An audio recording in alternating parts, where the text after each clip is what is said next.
All right, now, everybody. Quiet, listen to me. We're going to start a show. Now, some of you people have been with me before. You know it's going to be a tough grind, but we're going to have a show.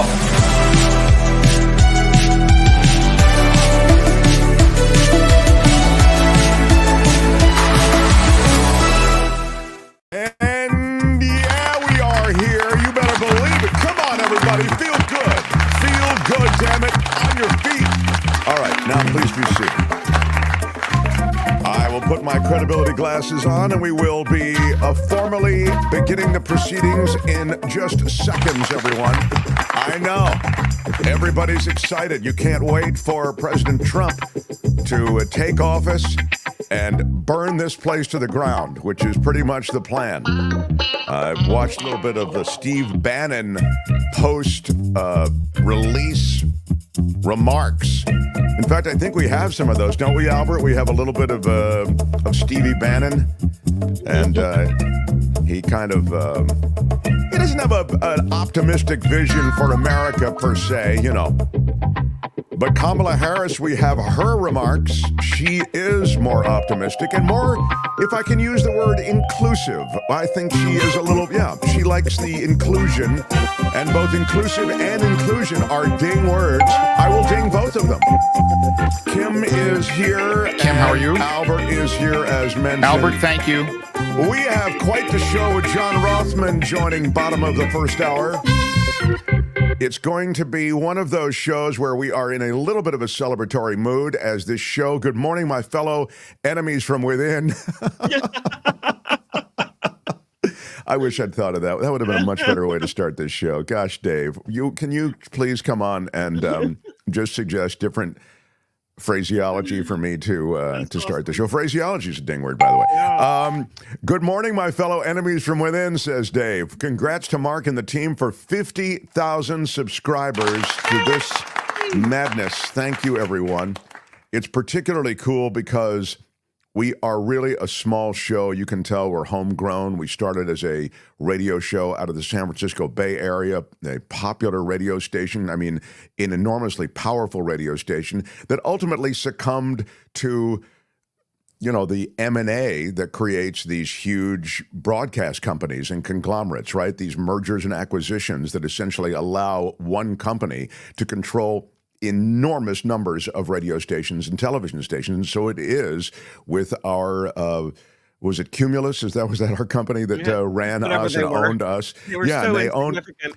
So we were in essentially a group of stations, and I won't spend any more than another 20 seconds on this except to say that ultimately when you're just one more station, you're one more thing in this huge ownership umbrella, it's easy for them to just cross you out and say, hey, we can save on hosts, we can save on producers, we can save on call screeners, we can save on engineers. We'll just run syndicated programming, and we'll just take a rev share. And that's exactly what they did. And so we came to YouTube, and now with 50,000 subscribers, we're really happy here. Thank you, Kelly Malloy, as well, with a $4.20, and I believe that's deliberate. Isn't Kelly Malloy... Albert, the 420 My isn't weed that what you smokers that. Thank you. That's what you kids do. It's a it's a reference. By the way, we had on my old KGO show the guys who created 420. Yeah, the guys who actually started 420. They're from Marin County, California, just north of San Francisco, and we had them on. So, you'll anybody but a weed? You put some of these comments aside, Albert, and I'll respond to them as the show goes on. When somebody says, would you please address this or please address that, I will. There's no subject that I won't address. There is no question that you can't ask, and I'm going to take our best shot at it here. Susie Q, I really am a big deal. Thank you, Karen, for realizing that it's happening. Do you know who I am? It took a little, I'm kind of a big deal. Took a little longer than Susie. I'll be honest with you. I never thought we'd even reach 50,000 subscribers. I never thought of it as a possibility. So I'm really excited. Susie Q with a $19.99. We call it $20 super sticker, and a big shout out to you, Susie Q. Big shout out. Thank you. Sally in Cali gives us $50, $1 for each subscriber. Yeah. This feels a little like a party. Mm-hmm. Congrats. Big shout out. Big shout out. Thank you, Sally in Cali. Really love it. I also quickly hello to Jim Chilton, who they 420 weed smokers loved AM radio is what he Where are my weed smokers yeah, at? That's where they were. They were listening to AM apparently. I thought weed smokers like FM though. In the early days, FM, everybody talked like this. Hey, it's K-Fog. Got another block of the dead coming up for you. You know, they used to talk like that. And the AM guys all talk like this, KFRC. It's, you know, they kind of talk like this, the phrase that pays. But now AM and FM's all washed together in the group of, the group of stations that are all going to be pretty much headed out. I don't know if I think they'll survive us, but it's all being washed together in the streaming world, the same way television is being washed together. Anyway, that for another time. WKRP equals weed smokers. Thank you, B.A. Ware. I'm sure there's a stupid reason. I was just saying a stupid reason. They come up with 420 because they were probably high as a Georgia Pine. Georgia Pine when they thought it up. I forget what the reason was. They came up with it. I think it was like in a parking. I thought they were in a parking lot one day, and they said we'll meet at 420, and it turned into a thing. I can't recall exactly what it was. Is that a saying? High as a Georgia Pine? I guess apparently. Yeah. Anyway, they're eating the pets. Thank you for reminding me. Well, I used to run there eating the pets, but I don't know why. I think somebody in our audience didn't like that I ran it. What can you tell us about the scene? Somebody in the audience didn't like it, Larry, so we stopped running the pets. What can you tell us about the scene? Spencer Jaffe with a $2 super chat. Go Dodgers, he says. Albert, it has to be rough for you. A dyed-in-the-wool Giants fan watching the Dodgers cruise, although last night they hit a little clear air turbulence, didn't they? Yeah, that felt good. In the World At Series? least no sweep. No sweep. I'm taking whatever I can. No sweep. Shout out to that Yankees fan who was trying to yank the ball out of Mookie Betts' hand in the outfield. Albert. I always think about that. I always think about that. That's what fans should be doing. That's part of the home field advantage for the Yankees. So you're saying if you're going to be called for fan interference anyway, you may as well jack the ball out of the mid, right? We always like to include ourselves in the team. I'm a part of the Yankees. I'm a part of the Giants. So he was trying to help out the Yankees with his own. The commissioner with weighing in with an unorthodox position. By the way, those guys were ejected from the game. It happened in the first inning. So imagine paying $1,600 a seat or whatever they paid, and then getting booted. And they were unapologetic about the whole thing. Teresa O says, congratulations on 50,000 subscribers. You all are the only thing keeping me sane in this crazy election. Thank you, Teresa. We adore you. Thank you so much. Thank you so much. I also want to say that it is hard to stay sane right now. It really is. It is really hard to imagine what's happening. I feel, at least in part, or in large measure, I think it can be defended, this position, that the media has dictated both agenda items and items of importance, and in so doing, they wash Trump and MAGA in a way that allows them to skate on a lot of things. I'll give you an example from just yesterday. It's astounding to me that Donald Trump can continuously serve up these destructive, hateful, bigoted, awful, seditious even, when you start talking about, dismantling government and enemy from within and all this kind of thing.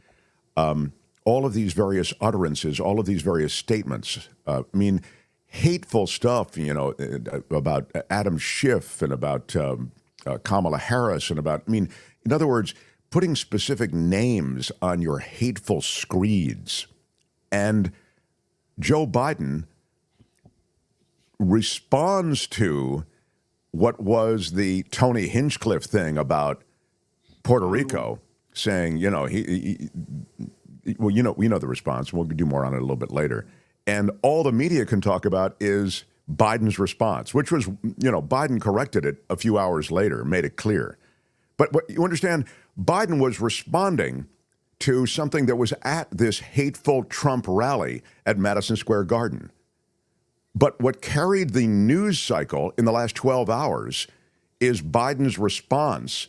And, you know, the fact that Democrats are putting down everybody in MAGA, and it was just like, wow, this is extraordinary to me. Now, it's also, to be fair, the power of the presidency, you know, and the press wants something all the time to hang on to. So all I'm saying is, if you look back at the last 4 years, I think you can't give the press a pass.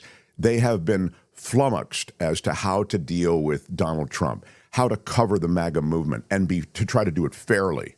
And I think in their effort to do it fairly, and, you know, those are the outfits that want to do it fairly. Then, of course, you have media outlets, right-wing media outlets, Fox News Channel, Sinclair Broadcasting, et cetera. They don't care about doing it fairly. But those who want to do it fairly, I think they're really in a difficult spot. They don't know, based on existing playbooks, how to cover Trump and MAGA. And so you end up oversteering and trying to both sides everything. And it just isn't a both sides situation. Anyway, this is a period during which it's really hard to stay sane. So I'm with you on that. And flummoxed, Julie says, is a ding word. And it is true. I believe that's fair. Flummoxed is a ding word. So I saw someone say Republicans are getting nervous. I think everyone's nervous, right? I mean, because I don't know, it just seems like such a big election that the direction this country moves in hangs in the balance. And, you know, whatever you believe, you seem to believe fervently. There is really no one who's like, I don't know, whatever. This election, I could take it or leave it. No. Yeah, and just people are so passionate.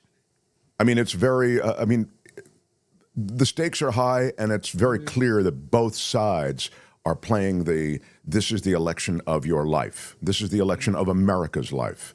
And you may say, well, as a Democrat or someone who's going to vote Democrat or somebody who just doesn't want Trump in, or maybe you are, a true never-Trumper or whatever, you may say, well, it's true that if Trump got in, it really would be the end of America.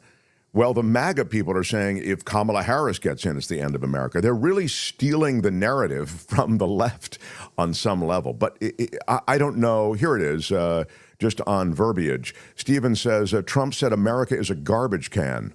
So why doesn't he leave, says Stephen. But more to the point, let me just say this about his comment. So Trump says America's a garbage can, and you get less coverage of that than you do about Biden's comment on Puerto Rico and on MAGA having smeared Puerto Rico. It's weird to me. I mean, in other words, Trump serves up these statements about people, about America, about the future. He serves them up like a short order chef. And the media seems to ignore it, looking for shinier objects from something that Biden said.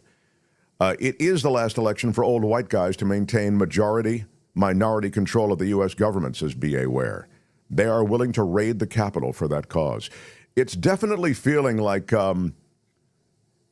angry old white guy thing. But it ain't even old white guys, by the way. I'm an old white guy, and, I'm not part of it. But I will tell you that people I see that are a lot younger than I am. I mean, people who stormed the... Yeah, let me tell you something about this 30 seconds about getting older. Then I want to play you something and give you some good economic news and a couple of other things.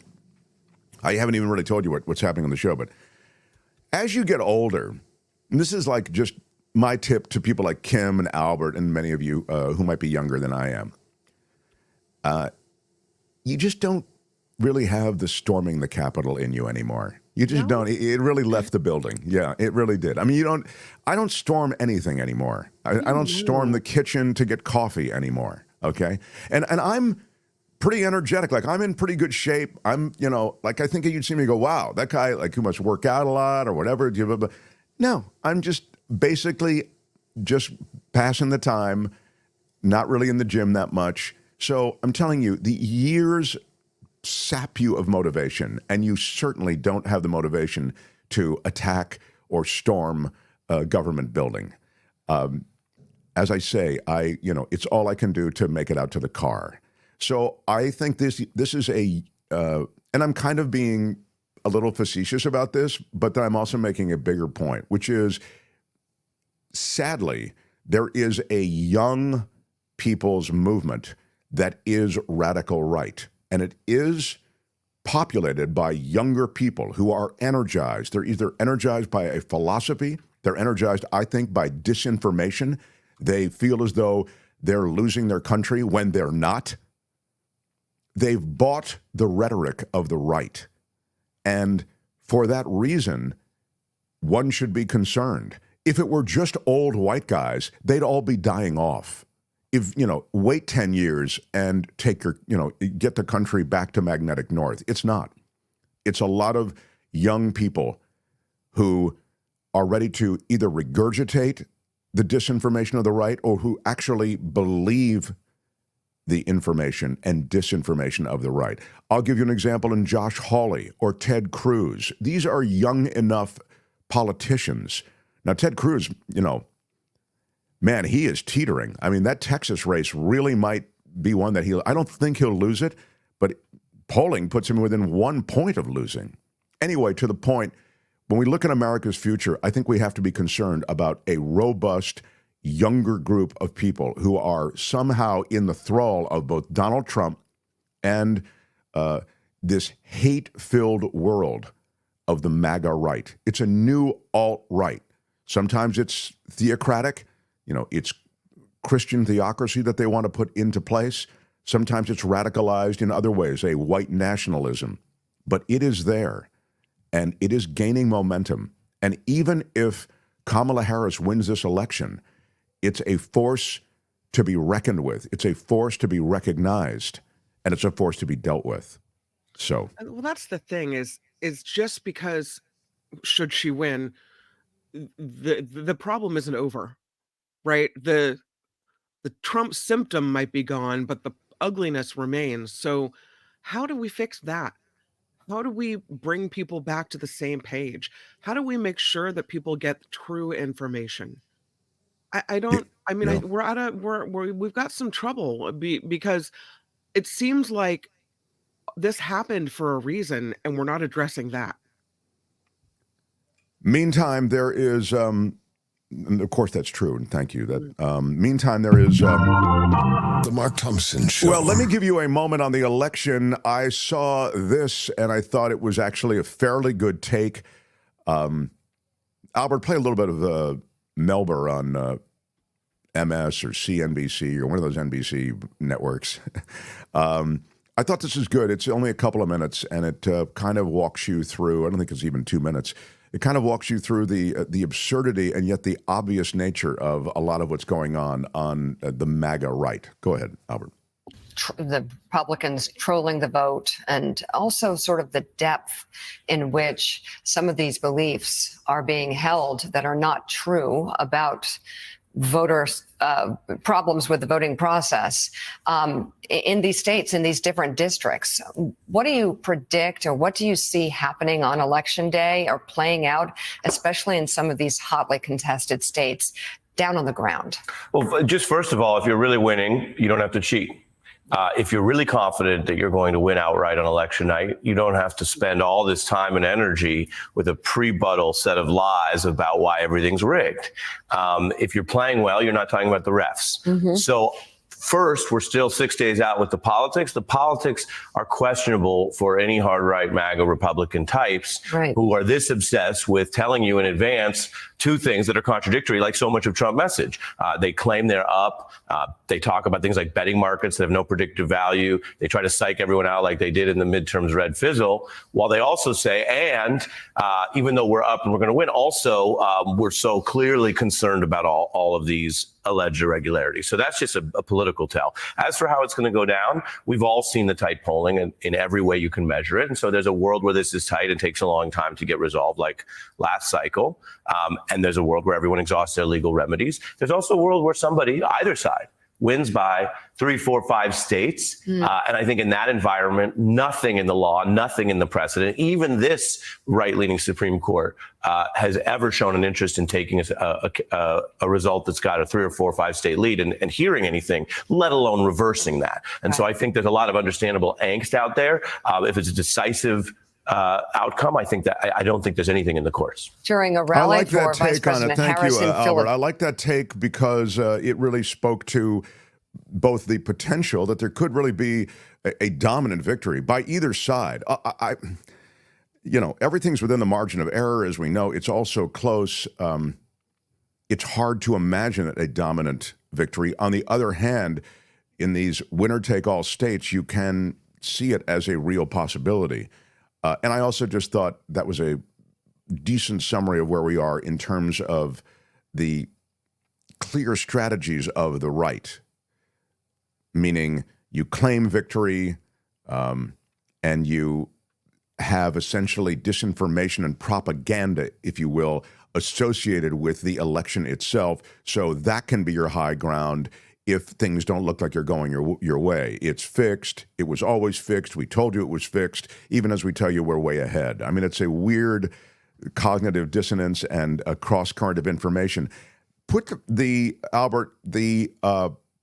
Bannon stuff, just a quick hint of what Bannon, because he sort of said the same thing. He was questioned about, he just got out of prison, right? And so he was questioned about, what are you going to do? Haven't you said on election day, what are you going to do in relation to the election? Haven't you said on election day that you're going to declare victory? Haven't you already articulated this is your strategy, that you're going to declare victory early on when you have sort of the red mirage, as it's called, right? The early Republican voting that would seem to favor Donald Trump. You're going to have Trump come on, declare victory, just as he's tried. The same playbook has been employed before, but they have tweaked it slightly. And that way, when the mail-in ballots are then counted, as the counting continues, and Harris takes the lead, he can say, well, you can see it was fixed. I mean, it's so absurd, but it's also so credible as a strategy. Play a little bit of his press conference, if you would. Here's Bannon. Came up at 2:30 in the morning and talked. He should have done it at 11 o'clock at night in 2020. Okay? He's talking about Trump. I am urging President.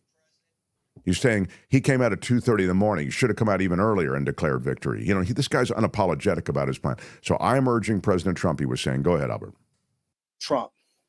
If the votes come in like it looks like they're going to come in, he should step up and inform the American citizens of exactly what's going on and not keep people in the dark like was done in 2020. So President Trump should step up and walk people through state by state of where these leads are and how these leads came about. We're not prepared. We're not prepared to have in the dark of night all the problems that happened last time. Okay? The 2020 election was stolen. There were no problems last time. There were no problems last time. This is an absolute false narrative. It's a fraudulent narrative. There were no problems last time. The problem was you guys lost, and then you said there were problems. You said you had all this evidence of voter fraud. You went to 60 courts. You couldn't show any evidence of it. I mean, the whole Rudy Giuliani and Mr. My Pillow maintaining that I've got evidence, look at all this evidence, and the judges would say, well, great, let's see the evidence. Show me some evidence. And there was none. That whole strategy was a big meh, but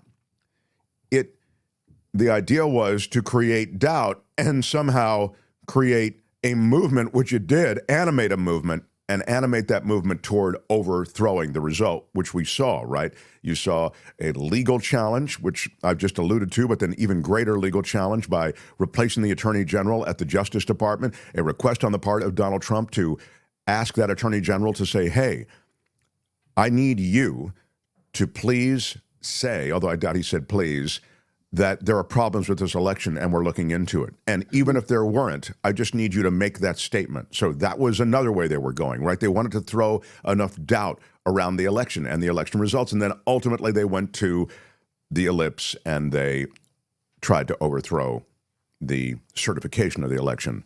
It's all a smokescreen, and they're planning on stealing the election in the House with the votes on the Not the presidential votes. I see. Yeah, they want to go right to the House, not even worried about who the actual votes for president from the people. They're trying to get it to the House. Yeah, that's clear. Bannon is a dangerous character. It is true. Bannon speaks in the doublespeak of politics.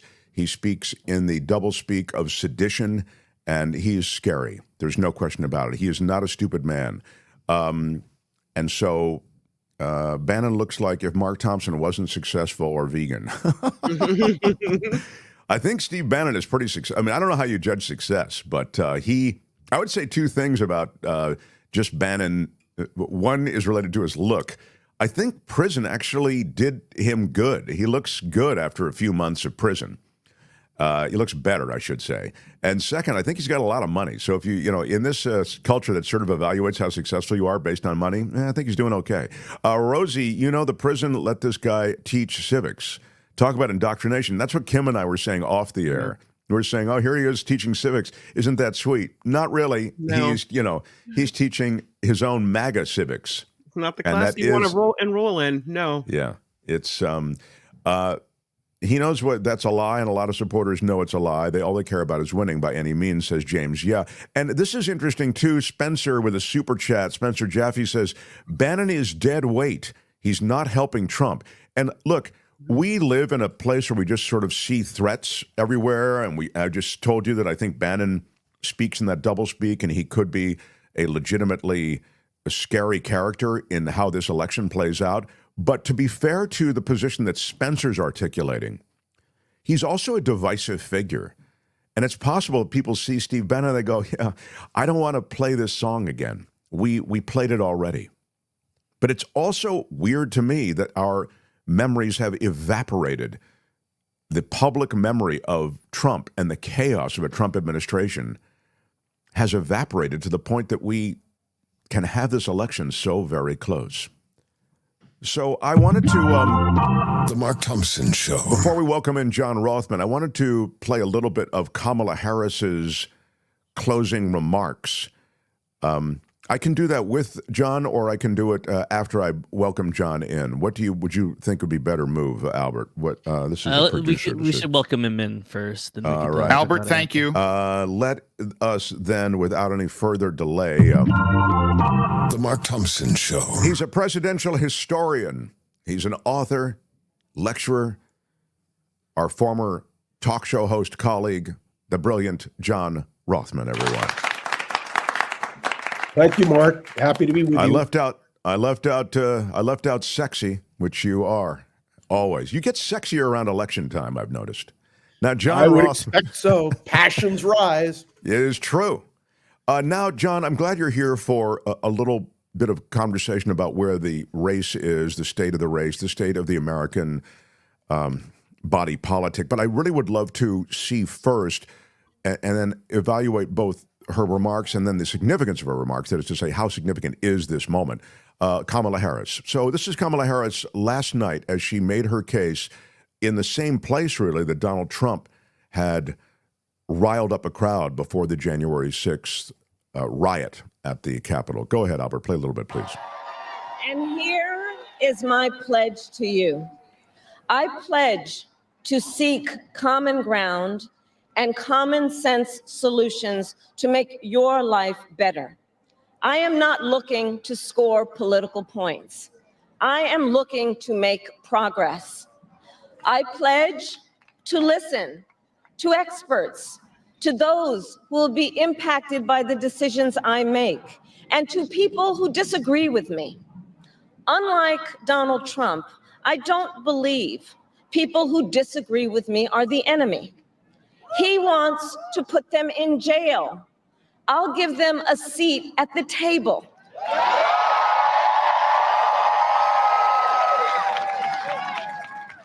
I pledge to you to approach my work with the joy and optimism that comes from making a difference in people's lives.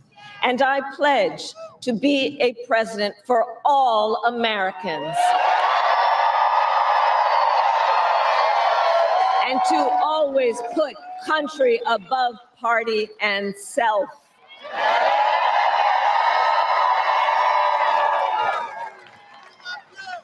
love our country with all my heart. And I believe in its promise because I've lived it. I grew up as a child of the civil rights movement. My parents would take me to marches in a stroller where crowds of people of all races, faiths, and walks of life came together to fight for the ideals of freedom and opportunity. I've lived the promise of America. I saw how hard our mother worked to give her daughters the same chances this country gave her. Growing up, I was blessed to have family by blood and family by love, who instilled in me the values of community, compassion, and faith that have always defined our nation at its best. I've lived the promise of America. I've spent my life fighting for the people who have been hurt and counted out, but never stopped believing that in our country, anything is possible. I've lived the promise of America, and I see the promise of America in all of you. In all of you. I see it. I see it in the young people who are voting for the first time, who are determined to live free from gun violence and to protect our planet and to shape the world they inherit. I see it in the women who refuse to accept a future without reproductive freedom, and the men who support them. I see it in Republicans who have never voted for a Democrat before, but have put the Constitution of the United States over party. I've seen it in Americans different in many respects, but united in our pursuit of freedom, our belief in fairness and decency, and our faith in a better future. America, I know the vast majority of us have so much more in common than what separates us. I know it. And that's why I am in this race, to fight for the people, just like I always have.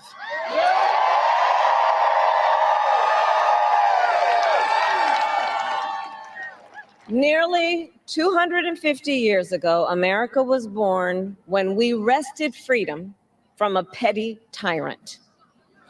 Across the generations, Americans have preserved that freedom, expanded it, and in so doing, proved to the world that a government of, by, and for the people is strong and can endure. Very good, Albert. I think that was good stuff. Dave says she doesn't have anything on there eating the pets. That's true. She didn't mention that they're eating the pets. I thought, actually, that was a terrific speech. And when I say that, I mean whoever wrote it, and I'm sure she contributed to the writing of it, but it was absolutely a thing of perfection. In fact, I loved the contours of the speech. I loved the fact that she wove into the speech the promise of the country and the fact that she'd lived a lot of that promise in her life. I thought it was very, very well written, and I thought it was delivered, well. I mean, I thought she did an okay job. I mean, let me just say this. When we're talking right now to John Rothmann, you're an orator. What you say is enhanced by the way you say it, John Rothmann. I think Kamala Harris does a really nice job with these great words. I don't think she's an orator the way you are, for example, or whether Barack Obama is, but I don't mean to take anything away from it. I thought that speech was quite excellent, and I thought she did a really nice job with it. My question to you is, who heard it and did it influence anything? In other words, how important is a speech like that, if you will, the closing argument as it was being played by so many in media? It was tagged that way. Did it land? For those of us who support Kamala Harris, and I proudly support her, it landed. But for the Trump people, and I spoke with a number of Trump people yesterday, there is an absolute detestation of anything that Kamala Harris says.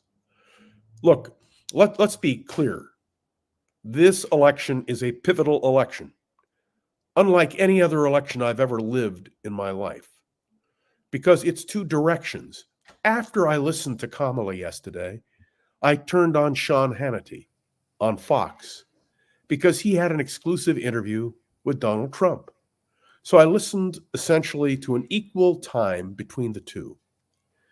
Donald Trump's vision of America is dark, and it's scary. And will we embrace that vision? The problem, Mark, is no matter how rational you and I may be, and by the way, you did not play the beginning of Kamala Harris's speech, which was the case against Donald Trump. Brilliantly presented, as a prosecutor should. Albert, I blame you for not playing the beginning of the speech, and I also blame Kim. I blame you. All right, maybe it's my fault too. I'm sorry, John, but go Are ahead. you a Republican or a Democrat? Because it seems to me all the Republicans do is blame everybody else. So you're saying we buried the best part of the speech, is what Rothman's saying. Albert, could you get the beginning of the speech also for Brother Rothmann? Not the best part of the speech, but the most important part of the speech. Okay. When we go to the polls, we don't just vote for, we vote against. Let me assure you, I am voting for Kamala Harris, but I am voting against a dark vision of Donald Trump. And if, in fact, a week from now, when you and I are talking, day after the election, Trump is president of the United States, it'll be something that will fill me with dread. I've never said that about an election before. But when Kamala Harris says that Donald Trump is coming into the Oval Office again, if he comes in, with an enemies list, she's right. Look, do you understand he's going to dismiss all the charges against himself? He's going to embrace Project 2025 as its goal for America. He's going to surround himself with people who absolutely will not stand up to him. He will be a man who has held power before, but who can hold power now with no one to restrain him. I spoke last night, Mark, to a very active group in the Jewish community.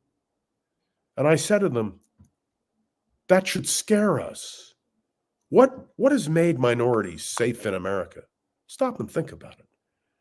The fact that there are guardrails, that there is a constitution, that there is a Bill of Rights. I thought of your father, frankly, Mark, because he and I had a long discussion about the importance of the Bill of Rights. That's what scares me. But you want to know what really scares me? That so many Americans don't get it. That a week from now, there is no doubt that Donald Trump will be disputing the result of the election. And you and I will again have to go into the mode of defense of our country. That bothers me. So you want to play the opening? I think it'd be great, but do what you want. I don't know. What I also really want to do is just pick up on what you've just said, because I think you are onto something, and it makes me wonder, because you are an historian who has seen this sort of thing happen elsewhere. I mean, we're seeing it happen now, by the way. I mean, the right-wing autocracies are growing, as you know, all around the world. I don't need to tell you, France is teetering in my view. You look at these Western nations, many of them are coming up with very strong... Look at Hungary, Orban. Well, Hungary, it's happened. And you know what's amazing? That horse is out of the barn in Hungary. When we were in Budapest, just a few blocks from the Parliament building, there's a statue. It's a statue of Ronald Reagan that was erected in Budapest to pay tribute to a man who understood evil and fought it. And I speak now of what Reagan called that evil empire. Do you understand, if Ronald Reagan were alive, strange as it may seem, he'd be agreeing with us. He wouldn't be on the side of the Donald Trumps. Did you hear the excerpts of the new book on Mitch McConnell taken from his tapes? Did you hear what Mitch McConnell is saying about Donald Trump? But you want to understand the hypocrisy? You want to understand what bothers me? Can you imagine that Mitch McConnell could tear into Donald Trump the way he is and yet support him for the presidency of the United States? It's astounding. This is what the new Republican Party really is. There's a fealty that one must have to Trump and to a MAGA agenda, sadly. I mean, I'm not a Reagan fan, but Yeah, Reagan is in a Romney kind of cut when it comes to how he would likely sit with and a John disposition toward McCain Trump. cut. Yeah, and a John You know, McCain there cut. was a Republican Party once, but you and I, assuming that Trump loses, we will then be talking about the reconstruction of the Republican Party. But if Trump wins, we've got a big problem.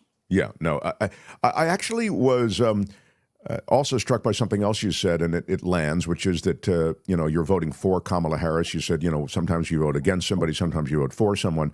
I think there is really a strong urge on the part of many to vote against, and I think you find this among some of these Republicans to whom you referred. I mean, the Mitt Romneys of the world, the Liz Cheneys of the world, to vote against Donald Trump. They see the danger. I mean, it seems so stark. And that's where I am. I mean, I'd vote for Albert against Donald Trump. You'd vote for the commissioner? I vote for the commissioner because I think the commission would at least bring people in who might be experts on any number of things. It wouldn't be Alex Jones who you'd put in charge of Health and Human Services.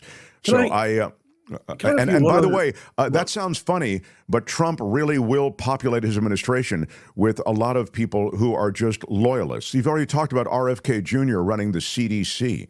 I mean, can you imagine that? RFK Jr. I've interviewed RFK Jr. on several occasions. It's lunacy. But wait, I have to tell you, I have a very good friend who I highly regard, who told me he was voting for Trump because Elon Musk supports Donald Trump. And I looked at him and I said, look, Elon Musk is a genius. No doubt about it. But I would remind you there was another genius in American history, Henry Ford, who revolutionized our industries as certainly as Elon Musk has. But would you have voted for Henry Ford for president, a man who published the Protocols of the Elders of Zion under the caption, "The International Jew, the World's Foremost Problem," which he had to apologize for in 1927? The fact that one is brilliant doesn't mean he's always right. And by the way, I include you and yours truly. Thank you, John. No. Thank you. I But this appreciate is the other thing that scares me. But did you hear Arnold Schwarzenegger? Do you have a copy of Arnold Schwarzenegger's statement this morning? Yeah, I know. I saw that he endorsed spoke Harris, but he did it with eloquence and precision. Yeah. Maybe we'll rally that. We love when John comes on and just without warning goes, "Can I get the? Where do you have the Donald? Do you have the Schwarzenegger was great. Get him. I want you to get Schwarzenegger. We have Schwarzenegger waiting, and we'll get to it. I thought this is interesting. I want your reaction. David says we are living through the end of white male Christian hegemony in this country, and this is the result. Do you think there was this rise of a white Christian hegemonic kind of control, and that this really is the result? That's a really interesting narrative, in America. No, I don't accept that at all. Okay. I've never accepted that idea. It was promulgated in the past by others who have run for political office. America's always changing. The demographics of our country always changes. Those were the arguments used at the height of the immigration crisis, not now, but way back when the Poles and the Irish and the Italians and the Jews came to America. And so it's the same retread. I think what it is not that people want to cling to power, but I think you have to recognize that the people who have power are always vulnerable because you can criticize them. It's easy to criticize people who do not have power. On balance, we have a great country. When Donald Trump referred to the trash can of America, I thought to myself, what patriotic American could ever embrace that kind of concept? And by the way, the distortions, the lies, the fact-checking that we should be doing, here we are talking about all this stuff. And in fact, this is a dangerous moment because there is no fact check. There is no restraint on a Donald Trump. None at all. And that, to me, is alarming.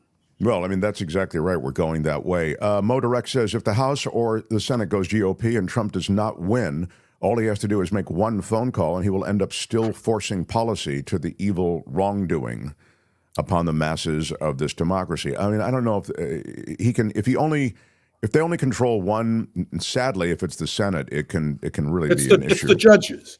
Yeah, the judges, That's exactly. That really is the I have problem. a feeling that we may in a week, we may not know in a week, but in 2 weeks we will, the Republicans may end up controlling the Senate. Now imagine this nightmare scenario. Harris is elected president, but the Republicans control the United States Senate. Harris nominates judges, and as the number 2 Republican in the Senate, who is running for the chairmanship of the party caucus, says, we just won't approve what she proposes. Right. That's the thing that scares me. Well, and they've already done it. I mean, you've seen it. You've seen it happen. Mitch McConnell did it with the Supreme Court, as you are aware.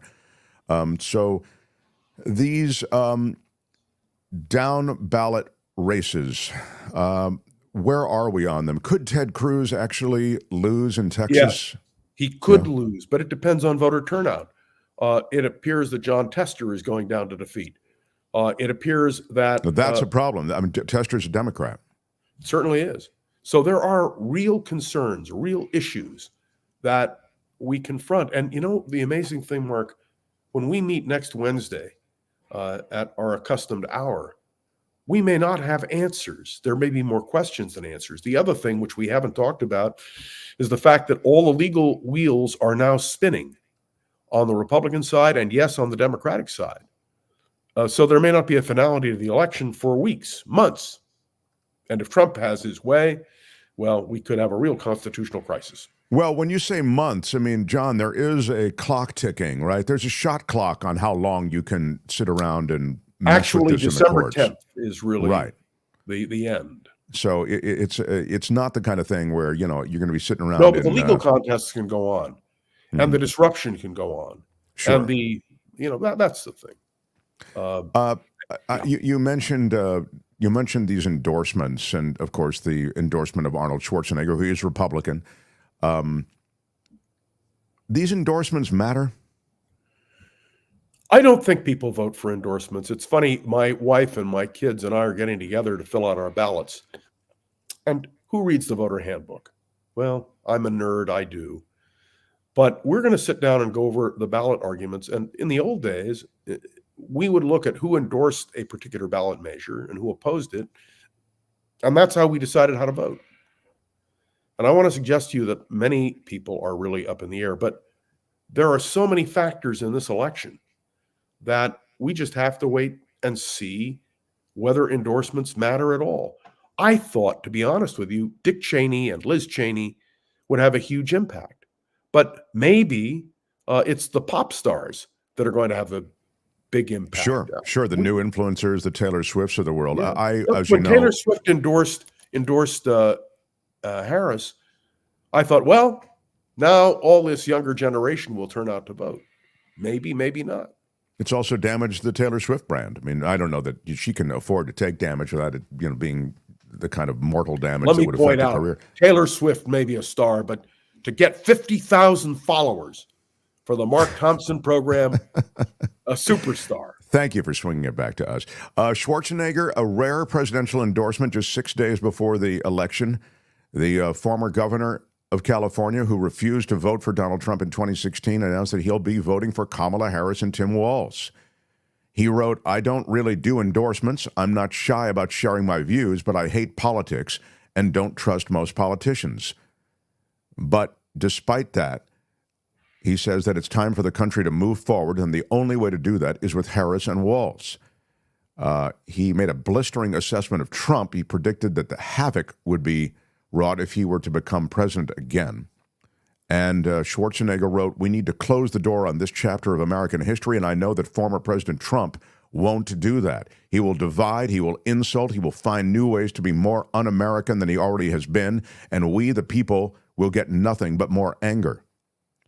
It was a lengthy announcement, and Schwarzenegger said, "Let me be honest with you, I don't like either party right now. My Republicans have forgotten the beauty of the free market, driven up deficits, and rejected election results.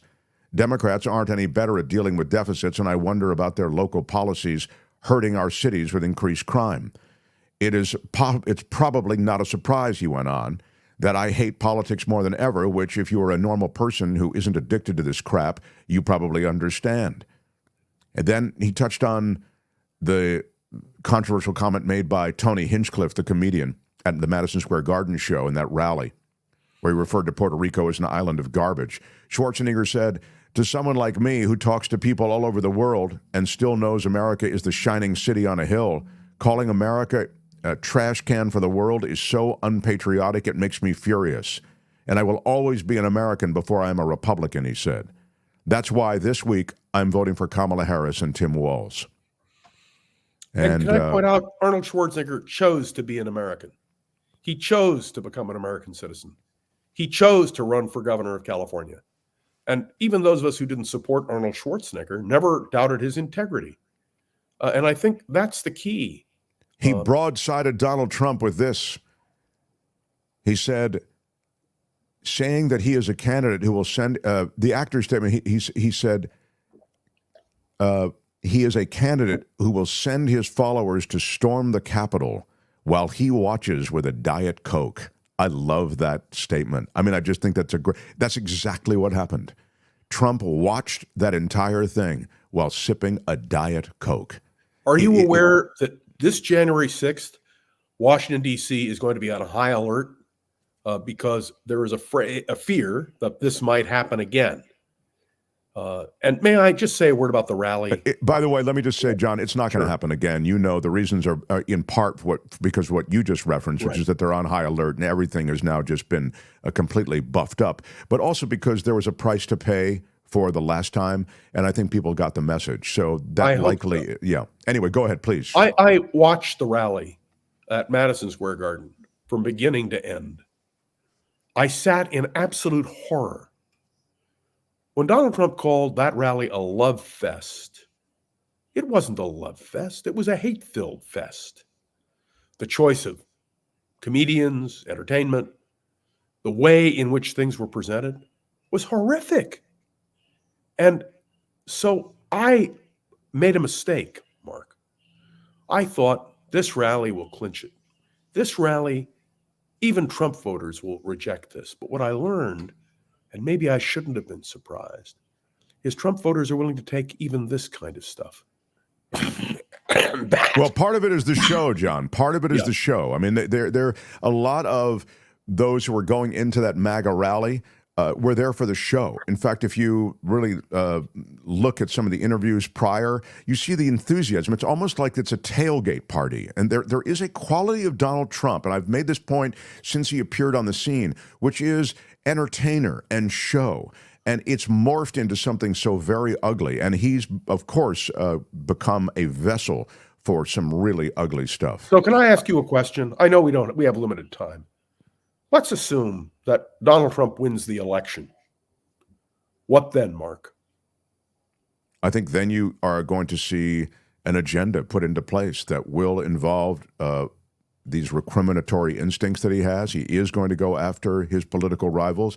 I think these are the things. There it is, some shots from the Madison Square Garden show. I think the show then becomes the ugly, which is, you saw at the MAGA show on Sunday, but also at the various MAGA rallies, that people are there and they are ready to, burn the place down for him. There's a quality of blind allegiance that I think you're going to see even as his administration takes power in Washington. And then once they take power, of course, they already have the Supreme Court. He's covered in any way he really wants to. You saw the ruling, by the way, the court that came out this morning? To purging ineligible voters, as they put it, in Virginia. In Virginia?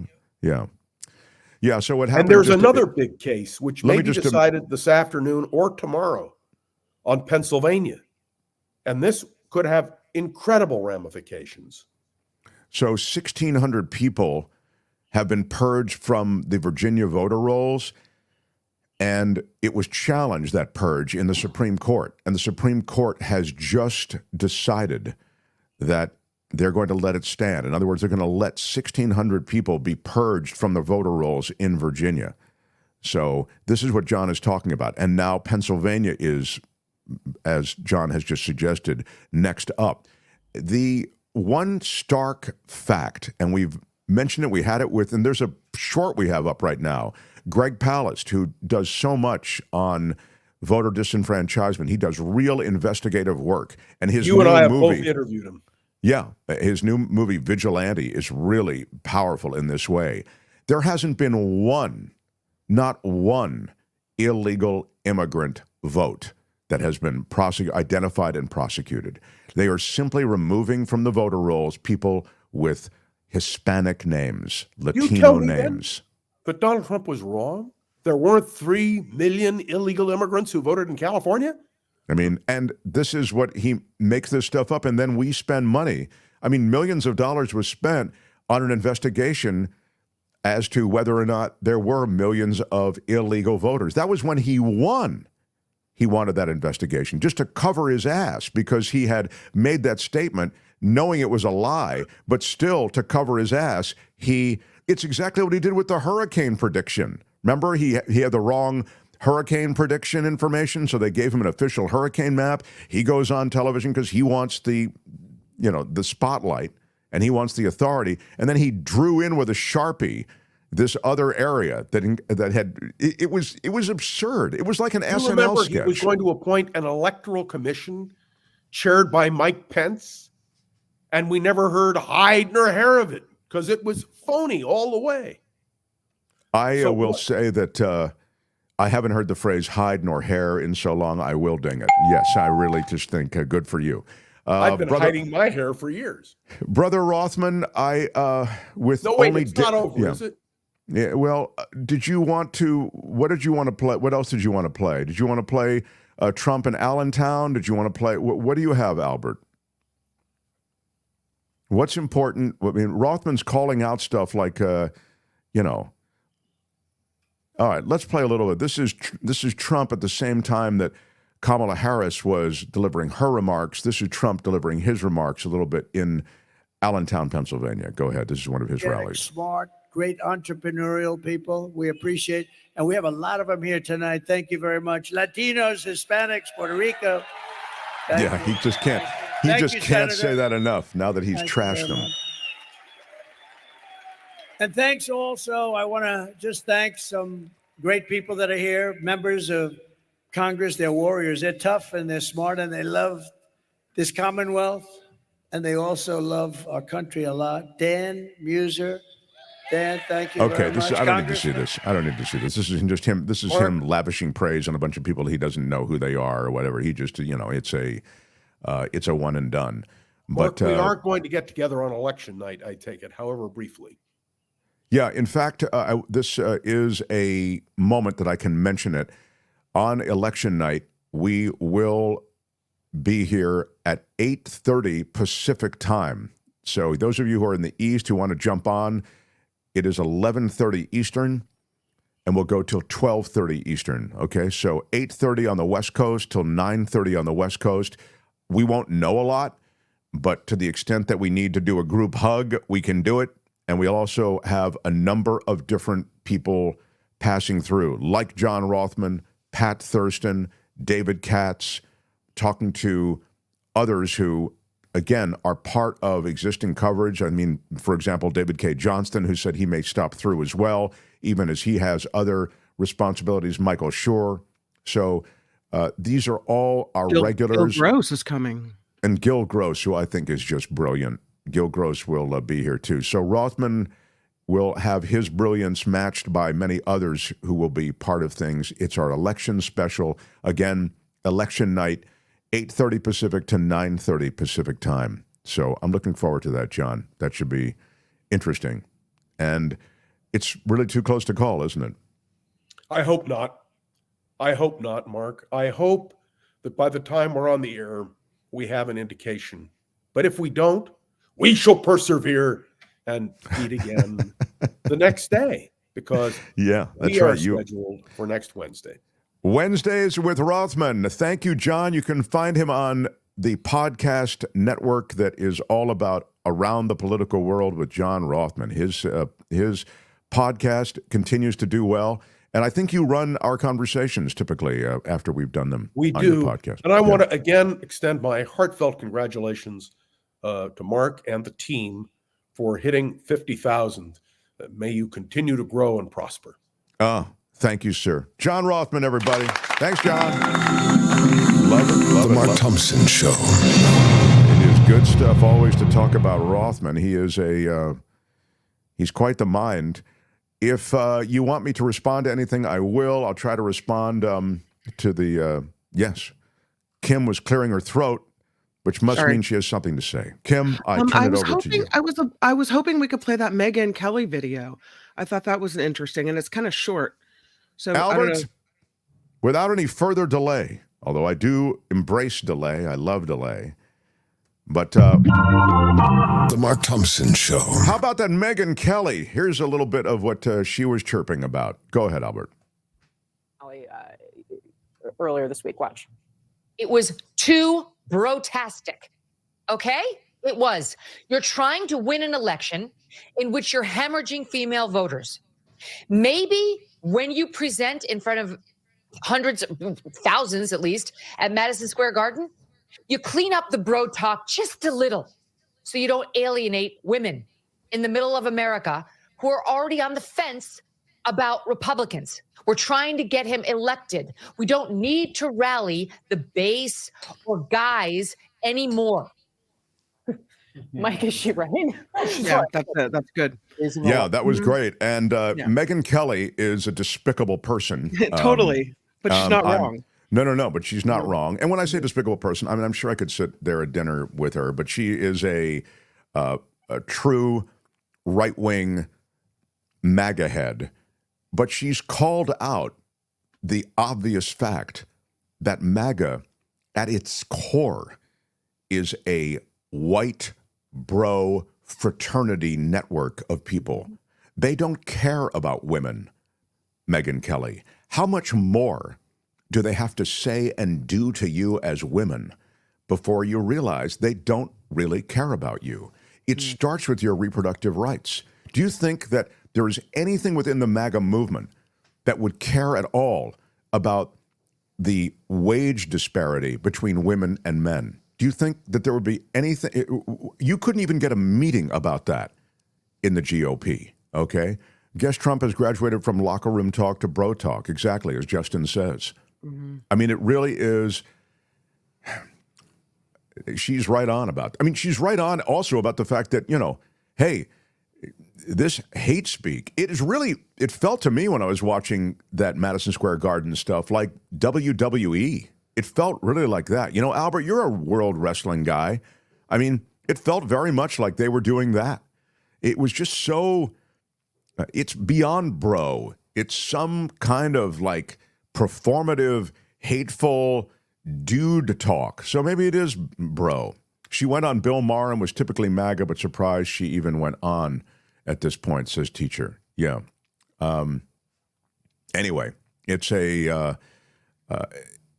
I think she exposes it, and it's a fact that that's who MAGA is made up by. But I would also say this. There are a lot of young people who are somehow attracted to the machismo, the power, the noise, or the person that's associated with Donald Trump and MAGA land. So it's a real movement. I mean, it's not, and they may win the presidency. It's a scary thought, but it really might happen. I'm looking at polls because I won't stop. And the national polls at this point, some of them have Kamala Harris only up by 1 point. Others have her up by 4 points, but it's all still within the margin of error. The good thing, if you're a Kamala Harris supporter, is that in some swing states, she appears to be gaining some ground. Former President Trump yesterday saying 2 Pennsylvania counties are experiencing voter fraud. Despite both officials there maintaining they're still investigating issues related to voter registration applications.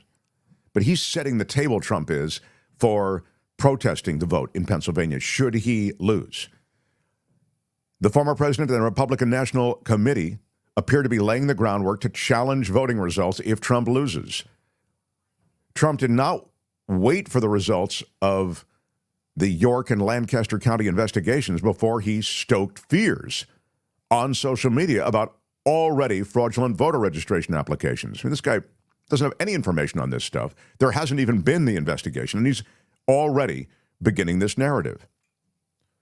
The RNC joining Trump in pushing claims of voter suppression even as election officials in the critical battleground states push back. Wow, York County, Pennsylvania received thousands of potentially fraudulent voter registration forms and mail-in ballot applications from a third-party group, Trump wrote. He got over 1 million views in just a few hours on that. On X, he's on the Elon Musk platform, which is really a Trump platform now. This on top of Lancaster County being caught with 2,600 fake ballots.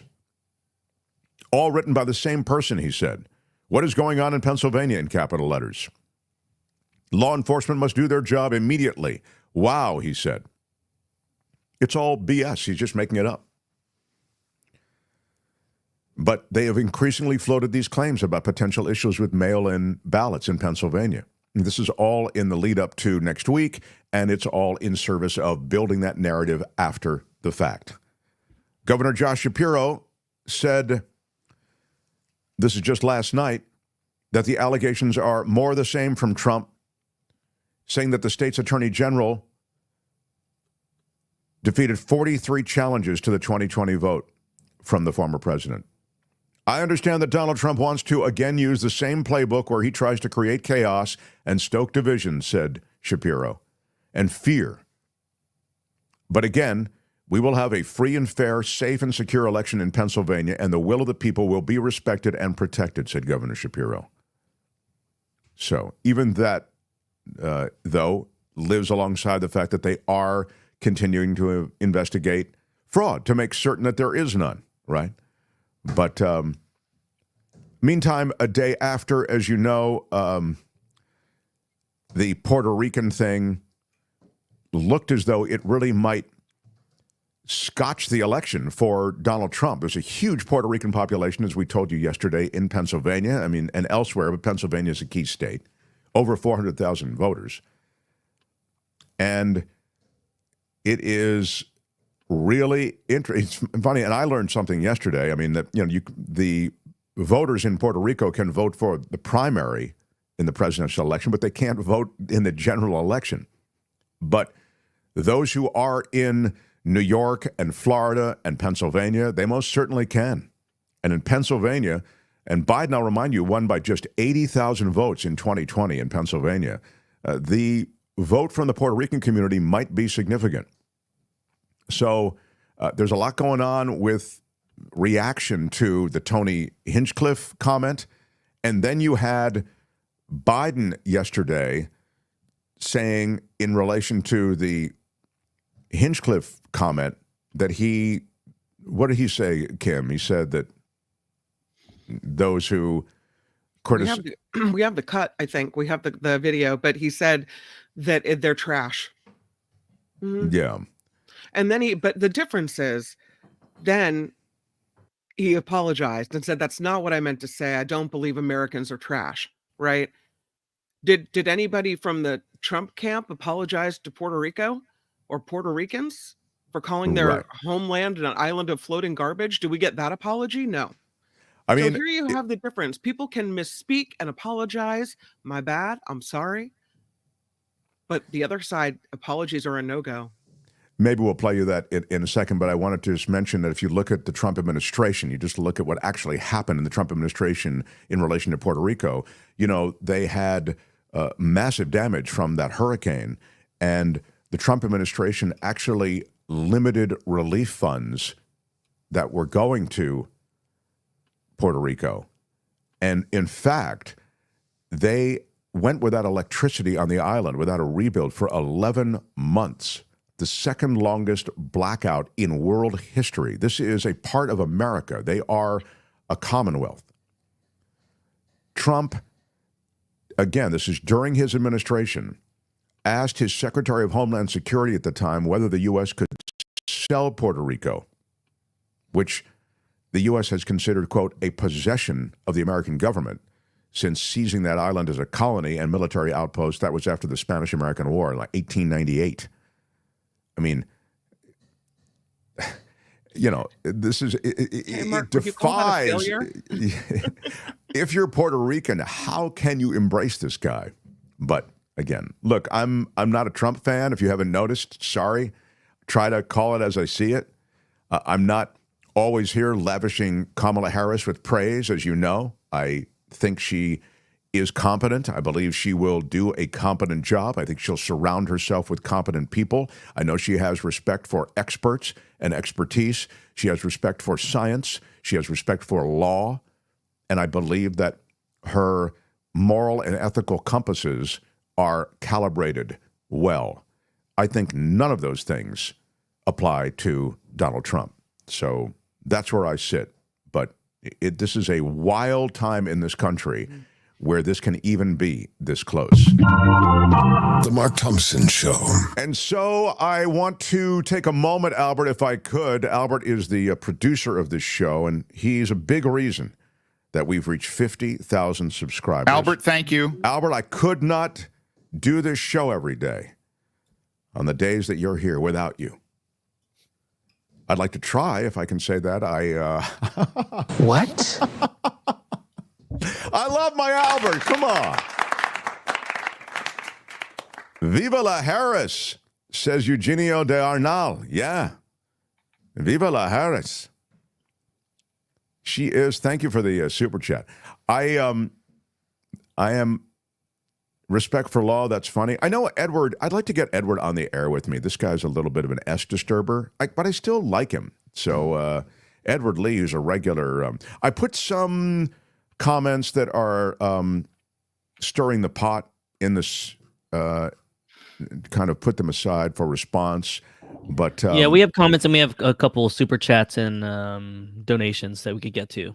You want to do the super chats and donations first because you're in a celebratory mood, or do you want me to take on the hate and the trolls? I can do it. Tell me what you want. Let's get to the donations first. Then we can donations. All right, let's get to the donations, Albert. Let's get to it. The Mark Thompson Show. This is our first day at 50,000 subscribers. Thank you, everyone. We're a small show, and we would not exist without all of you supporting us. We're completely crowdfunded. So Patreon and PayPal, that's the way you can, from a monthly standpoint, be part of the community that supports us. We're like the NPR PBS model, really. Like, if you like this show and you want to see it survive, please be one of our Patreon or PayPal subscribers. And so you find Patreon and PayPal click-throughs, and you'll find them under all videos. But meantime, super stickers and super chats keep us alive as well, and we like to give the shout out to those who are part of that community. So, Albert, go ahead and throw them up there. Luis says Mookie Betts was the victim of a smash and grab yesterday in the World Series. Yes. If he'd been wearing a watch, that D-bag grabbing his wrist would have stolen it. Small setback. We'll get them today or Friday in L.A. Go Dodgers, says Luis with a $10 super chat. Luis, good luck to you. I know you're a diehard Dodgers fan. You're one of the, if not the, Southern California outpost of the Mark Thompson Show, so good luck. And it was like a smash and grab, the prying of the baseball out of the Dodgers mitt. Keep talking, Steve Bannon. And Smith will be building a case, says No Contendo. It's true. Bannon can be, if Harris is to win, Bannon may have further prosecutions in his future. I think he has a prosecution in his future anyway, as it turns out. He was, I'll remind you, Steve Bannon was, I think I mentioned this from time to time, he was, Steve Bannon, pardoned by Donald Trump for the scheme that he engineered against those donating for the wall. That was what he was pardoned for. Go ahead, Albert. How about another one? B.A. Ware, thanks for being active in independent media's fight for democracy. Team Thompson, B.A. Ware, thank you, B.A. Thank you for being a part of our chat. All of you who put in comments in the chat, either after hours or during the show, we read them and we digest them, and thank you. Betsy Daly, come on with a $50 super big shout out sticker. Wow, big really shout nice. out. Wow, that is. Yeah. Thank you so much. Thank you so much. And thank you so much. Thank you so much. Thank you so much, Betsy Daly. Thank you. Really appreciate your support, Betsy. Thank you. Wes for a $5 super sticker. Thank you, Wes. And you're always shout here. I out. appreciate you and your constant presence and support. Vilma says, congratulations to you and your wonderful team on reaching 50,000 followers. I knew you would make it before the end of the year. 60,000, here we come. Vilma, Yay. thank you so much. Big shout out to you. Vilma, another one, very supportive from the very beginning. And it means so much, Vilma. Thank you for the moral support, believing in us, and for the financial support. Really, of course, we appreciate that. Spencer Jaffe says, congrats for the 50,000. I love the show and guests. I might be more inclined to Tim Conway Jr.'s views, but it's thoughtful and respectful, says Spencer. Yeah, Spencer is a guy who, thank you so much. Thank you so much. Spencer, when he says that, I mean, Tim is a little more right-wingy, and that's kind of what I think he's saying. But we do try to call him straight. So this is a tough time in this country because to me, the realities are so stark. But thank you, Spencer. You're always here and appreciate it. And I didn't realize that your general politics probably don't even conform so well with the show you're watching. Look up Permessa, Democracy Now! Privatization. Says no contendo. I don't know what that necessarily refers to. I'm taking suggestions. I mean, I've talked about privatization before and the fact that the effort on the right will be to privatize everything. And if you don't realize that, you haven't been paying attention for 40 years. That's always been the effort. They want to completely privatize everything so that there is a profit motive associated with everything from the post office to the military to Social Security. Mark can't say his rightish views here or else he'd lose some subs and possibly his co-host. I actually, the only thing you could consider rightish, I suppose, I always say I'm a Law and Order lib. So yeah. I'm a tree hugger, right? You know I'm a tree hugger. Environment over everything. And I am about law and order. So the complete overflowing of homelessness, of lawlessness, I am not for it. I am not about it. I am strong, clean up the cities, clean up the municipalities. I've never, ever varied on that or wavered on that. And so, yeah, I'm. If you consider that right wing, then I guess that's a right wing part of where I am. But I do believe when it comes to business and life, you need to make it workable for everyone. That includes those who are not as fortunate to have homes and businesses and a big part in society. But everybody has to have a place at the table. That said, we cannot have a society where you have the kind of lawlessness and outward homelessness on the streets that we have now. So I'm sorry if I think I lose more subs that way by saying that than anything.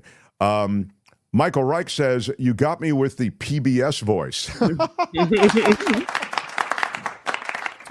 Thank you for 2788.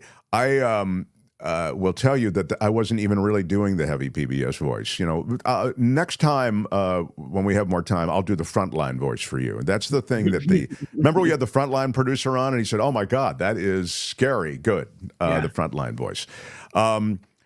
Brian says, Sharks win again. Hey, Albert, what happened? Did the Sharks win in like some kind of OT the other night? That was the night before. They came down for 4-1. They made a comeback and they got their very first win of the year. So it's and I know what you're saying. You're saying Albert doesn't sound excited, but that is excited for Albert. What you just told me. Albert, thank you. Yeah, he really is excited. He doesn't have a wide range of like extraordinary emotion. So for I've been Albert, broken too many times by sports my whole life. Yeah, so it's, I know it's true. It's full of heartbreakers. I mean, sports is full of heartbreakers.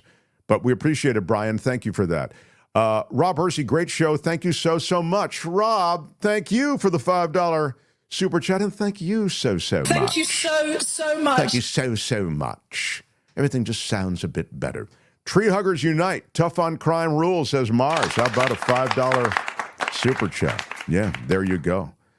Edward Lee says, I'm not here for the politics. I'm mostly here for the drops. Wow. What? Also, That's Rich, Law and Disorder, Stories from the Sky, and Friday Fabulous Florida. A good day, sir. Wow. Good day, sir. Yeah, he's not here for the politics. Edward Lee just likes the segments. We were going to do, what were we going to do, Albert? We're going to do Law and Disorder, or are we doing that? We're doing That's Rich, right? We have a couple options. Yeah, we have a couple options. I believe A Stories from the Sky or That's Rich. And we have one more segment at the end. Yeah, we have a special segment today with a guy who is producing a stage production. So this is going to be the palate cleanser to the politics. We've talked a lot about politics, but this is a great conversation with a guy who's producing a show with Jason Alexander from, you know him from Seinfeld, right? Jason Alexander is a brilliant musical theater actor. I mean, he had really great chops and has really great chops, but he had them before he came to Seinfeld. Now everybody knows him from Seinfeld, but he's doing Fiddler on the Roof. He's playing Tevye, and they have a full orchestra, and it's quite an amazing show that they are mounting. And I think it premieres November 8th. So I wanted to get him on the air just to talk about it, give you a sense of also a ground floor conversation, because this show, I think, will do really well in Southern California, and then it'll go to Broadway. So you, the Mark Thompson Show audience, will have met the producer as it rolls out in a more substantial way. But this is a huge production. So in a way, it's a Broadway production in Southern California. I'm up against the clock, Albert. We haven't gotten any news from Kim, and we haven't. Mark Thompson is on Trump's enemies list. Wow. Well, that's what? I don't know. That might be a good brag, but headed to Guantanamo. Yeah. I'm just looking at comments. Oh, this is interesting. I didn't see this comment, so I'll look into what Elon Musk said. I think Elon Musk has found this new audience and platform, and I think he's quite reckless with his remarks. So when you ask me to comment on a lot of his remarks, in a way, it is a recklessness that I'm commenting on, and I suspect his comments, a lot of them fall into that category. I have two quick program notes for you. I'll be on the power panel for TYT on Friday. That's their last power panel before the election. I'll be there, I believe, in the 7 o'clock hour in the East, if you're watching in the East, and a 4 o'clock hour if you're watching in the West. That's on TYT. They're the largest online news network in the world, and I've always loved my brothers and sisters at TYT. I don't agree with them on everything, but I love that that growth and that power and that flex that Cenk and those people do at TYT is really impressive. And so I'll be there on Friday. The other thing I want to mention again is that we will have an election show. It'll be an hour. I don't think we'll know much, but we will all be together election night. The only reason we're doing it is because you, the audience, asked us to do it. So I'm going to be coming from iHeartRadio over here to get this show powered up at 8:30 Pacific time on election night, and we'll run it for an hour. It'll be featuring many of our regular experts, everyone from John Rothmann to David K. Johnston to David Katz to Michael Shore, et cetera. So you get it. And that's, again, 11:30 in the East to 12:30 in the East. 11:30 p.m. to 12:30 on election night, 8:30 to 9:30 Pacific time. So with all of that done, smash the like button. It costs you nothing. Thanks for sharing the show. As you share it across different social media, we grow audience, and we appreciate that. So, The Mark Thompson Show. Kim's News. And then That's Rich, and a conversation with the producer of this new big production of Fiddler.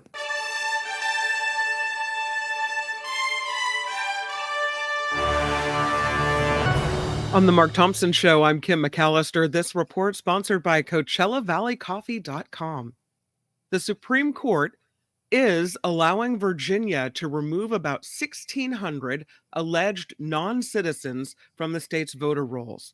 A request from state officials was granted by the High Court to pause a lower court ruling that blocked Virginia from moving forward with the removal program that started in August. Virginia argued the lower court's ruling violated state law and mandated a variety of disruptive measures. Election day, of course, fast approaching, and the candidates are campaigning in swing states again today. Vice President Harris heading to Pennsylvania and Wisconsin after speaking in North Carolina earlier. Former President Trump speaking in North Carolina. He will then hold a rally in Green Bay, Wisconsin, with former NFL quarterback Brett Favre. Speaking of celebrity endorsements, Trump's running mate J.D. Vance will hold a town hall in Pennsylvania, while Harris's running mate Tim Walz will make multiple stops in North Carolina. The White House says President Biden didn't actually mean to call Trump supporters garbage. During a call on Latino voter outreach, President Biden referred to comedian Tony Hinchcliffe's joke that called Puerto Rico being a floating island of garbage by saying the only garbage I see floating out there is his supporters. The White House said President Biden's comment was referring to the hateful rhetoric at the Madison Square Garden rally as garbage. We've got some severe weather threatening more than 37 million people from Texas to the Great Lakes. Thunderstorms that could produce winds greater than 65 miles an hour, hail, and possible tornadoes are expected to hit this region. Kansas City, Dallas, Oklahoma, all could see very serious conditions today. Speaking of weather, we've got some snowfall in California, at least possible. Maybe signaling a return to autumn. Weather experts have issued an alert for Thursday and Friday, expecting several inches of snow in the Sierra. So far, the Central Sierra Snow Lab near Donner Pass has what's going on in the Snow Lab, Mark. They've just reported more than an inch of snow, but they say they could bring closer to about 3 inches for this time of year. Wow. I've never seen anything like it. I think it has happened before, but it's still a pretty big deal. I mean, I'd love to get enough snow on mountaintops that you could have skiing by Thanksgiving. That has happened as well, I think. From time What can you tell us about the scene? It's getting cold and snow's coming, Larry. What can you tell us about the scene? Winter's coming, Larry. Here in Northern California, it feels a little chilly in the air. Mm. The site of the gruesome 1989 murders of Jose and Kitty Menendez by their sons has become a tourist attraction if it wasn't already. Interest in the Menendez brothers has exploded since the docudrama hit on Netflix and by the latest effort to get them out of prison as well. But the attention has been unwelcomed by some of the neighbors in the area of that home. Beverly Hills Police Department saying they've responded to 18 trespassing and noise complaints around that house. That's such a Southern California thing. Same was true with O.J. Simpson. People just couldn't get enough of that. I want to go see where it happened. Yeah. Morbid. Justice served again for Nancy Pelosi's husband after his San Francisco attack a couple of years ago. A judge sentenced David DePape to life without parole yesterday on state charges as he's already serving 30 years in the federal case. U.S. Central Command reports the military conducted several strikes on ISIS camps in Syria earlier this week. Says the strikes conducted Monday resulted in the deaths of nearly 36 ISIS operatives, senior ISIS leaders, the targets of those airstrikes. There are closing arguments underway in the trial involving the police raid that killed Breonna Taylor. Former Louisville Metro Police Detective Brett Hankinson, accused of violating Taylor's civil rights when he shot into her apartment back in 2020. While on the stand, Hankinson stated he responded to the muzzle flashes coming from inside of the apartment. Taylor's boyfriend fired one shot, believing that police were intruders. The first federal civil rights trial ended with a deadlocked jury, and Hankinson has been acquitted on state charges. It is the weekend, the time change. The health experts, though, say this is the good one. We get to turn our clocks back an hour so we get some more sleep. Dr. Vincent Myslevich with the University of Texas Health System says when you change time, it disturbs the body's circadian rhythm. But since we're getting an extra hour of sleep, it's easier for our bodies to adjust. California is introducing a new Made in California program to promote locally owned and made products. The companies that join the program can use a special stamp on their items. It'll be listed in a database of California-made products. So to be eligible, at least 51% of a product has to be made in California. Easier for foods, maybe a little trickier for things that are made with parts from other places. Yeah. And that's the whole thing about the Made in California, Made in America thing. even Trump stuff, which it sounds great. He's a big bumper sticker politics guy, made in America, America first. But the reality is the global economy just puts us all in the same kind of production line. So many of the parts in our cars and many of the components in our technology that we use at home come from China or Asia or elsewhere. And so you'd never really end up with anything, at least if it's built with component parts, that is built in America purely, or in this case in California. So Kim so beautifully lays it out for you. I mean, if it's agriculture, it's probably so much easier to buy something that's pure Californian. But after that, it gets a little more complicated. 7 California ports are about to become cleaner and more climate friendly. They received a federal grant to speed up the transition to zero emission operations and improve air quality for communities up and down the state.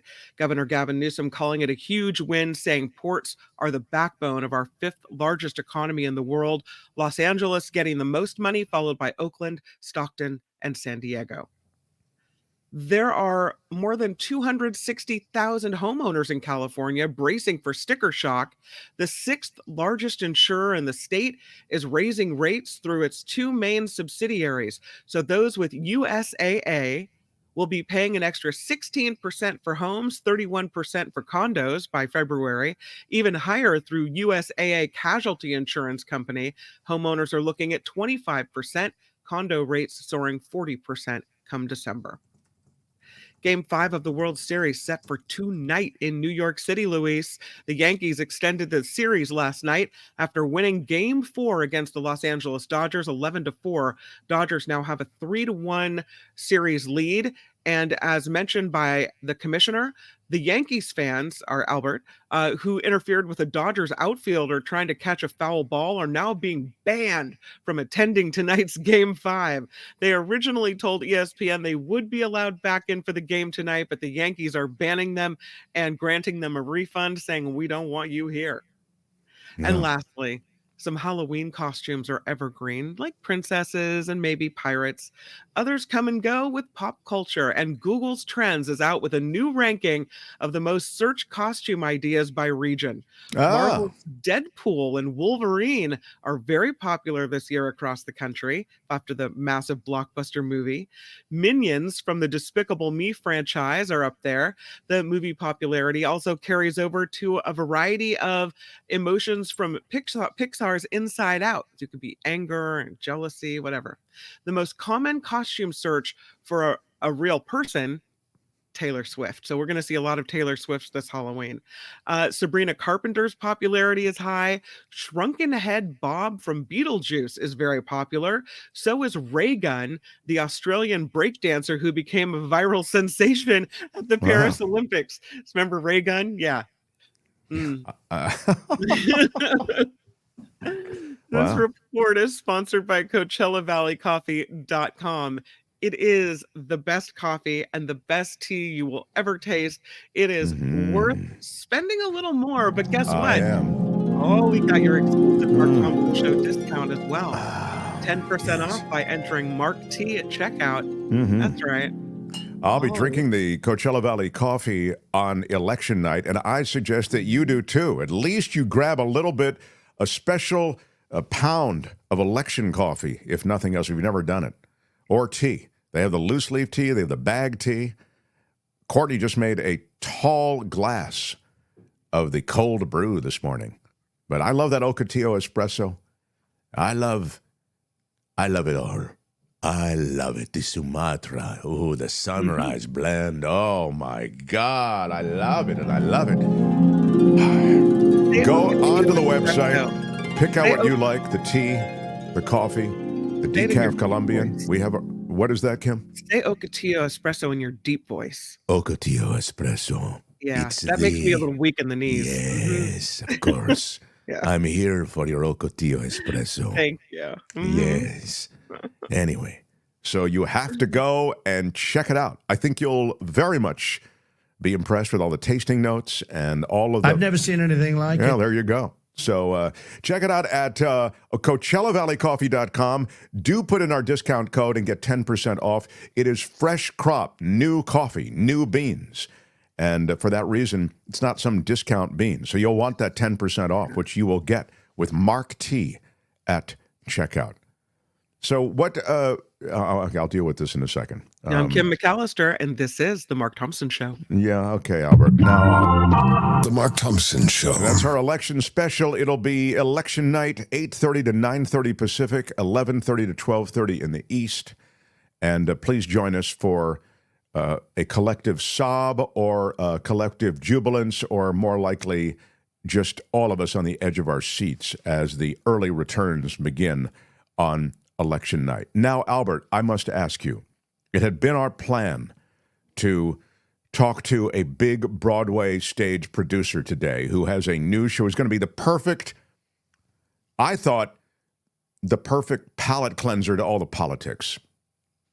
My question to you is now, given the late hour, do I still have time for it and for stories from the sky, or am I in a sort of place where I have to choose one or the other? Yeah, we had to choose one or the other here.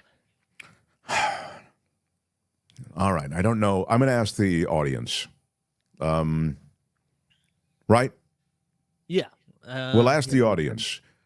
Broadway producer today as a palate cleanser for the politics, or do you want stories from the sky?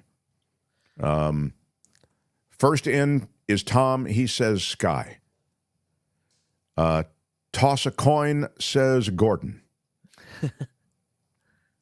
Let me ask Mr. Predicto. Okay. Mr. Predicto, are we going to talk to the Broadway producer today as a palate cleanser to all the politics? Mr. Predicto, are we going to talk to the Broadway producer? Definitely, yes. Oh, that's it. Mr. Predicto has made the decision for us. Thank you. This is a huge, huge production of Fiddler on the Roof. I'm excited to actually have the producer of that production. And by the way, the producer of the production is married to someone that you will know if you're of a certain vintage. So without any further delay, although as you know, I celebrate delay. This show is all about delay. But here it is, our conversation as a palate cleanser to politics, the magic of live theater with a live theater producer. Albert, if you would, please. The Mark Thompson Show. It was great. I loved it. How would you handle this? We could try ignoring it, sir. Morning. You cannot say you love your country. Where are my weed smokers at? Stay at home and get baked. Right on, everybody. I know you're excited. Everybody, please be seated. I've got a real Broadway producer, legit theater producer in our midst. And he's got a production coming up that many of the people in Southern California, anyway, can see. He's such an interesting guy. Put it together for Tom McCoy, everyone. Thank you. I love your intro. Yeah. That's brilliant. That's very energetic. Oh, yeah. Well, here's what I want to talk to you about. First of all, I love theater, and I love that you're mounting a big theater production. I'll mention it now. There is a Fiddler on the Roof production. It stars Jason Alexander, right? And it's the 8th of November. Tell me about it quickly, and then I'll get into sort of the because I got some questions about Fiddler and this moment in time, and your wife is one of those most interesting characters. I'm going to ask about her in a second. But tell us about this production quickly. You know, this production came from an article that I read a year or two ago that Jason Alexander has always wanted to play Tevye. And I thought, and I know that everybody in live theater read the same article, but we know Jason to a point. He's a colleague and a friend, absolutely. And I sort of pursued him for a year and a half about doing the role that he's always wanted to do. He said, "I'll do it if you hire Lonnie Price to direct it." And I said, "You got it." He said, "I'll do it if you put in a full orchestra in the pit." So there are 20 musicians in that pit and a full company of 35 on stage. It's a massive, big Broadway-style production, Mark, of Fiddler on the Roof starring Jason Alexander. He's into week 2 of rehearsals. And the guy is, you know, there are 2 people in my life that I've worked with that were always born to play a certain role. Kathy Rigby and Peter Pan. She was born to play Peter Pan. And Jason Alexander in Fiddler on the Roof. He's wonderful and brilliant as Tevye. It opens November the 8th at La Mirada Theater, runs for a month. You've got plenty of time to see it, although it's selling through the roof. And when you say just Southern California, I'm trying to get the Broadway rights to this show. I've got those folks coming in to take a look at it as well. So hopefully that'll be the next step with the show. Well, what a great brag! If you see the La Mirada show and then it goes to Broadway, you've seen the progenitor of what becomes this Broadway show with Jason Alexander in the role of Tevye. It's such a legendary story, Fiddler on the Roof, and it's been handled by, I'm thinking, iconic figures playing Tevye, right? No doubt about that. Yeah, and so, the film, and Leo Backel did it on Broadway, and many, many others. It's interesting too, Mark, that Jason said when we first talked about this, he said, I want to go back to the original Jerome Robbins concept. Fiddler's been done a lot; it's been done wonderfully well over the decades. But he said, I feel like it's been fiddled with, so I want to go back to that original intent of what Jerome Robbins and the original authors and writers felt and wanted to portray about this brilliant story. And that's what we're doing. So what does that mean? I want to go back to what was it? Give me a sense of what that means on stage.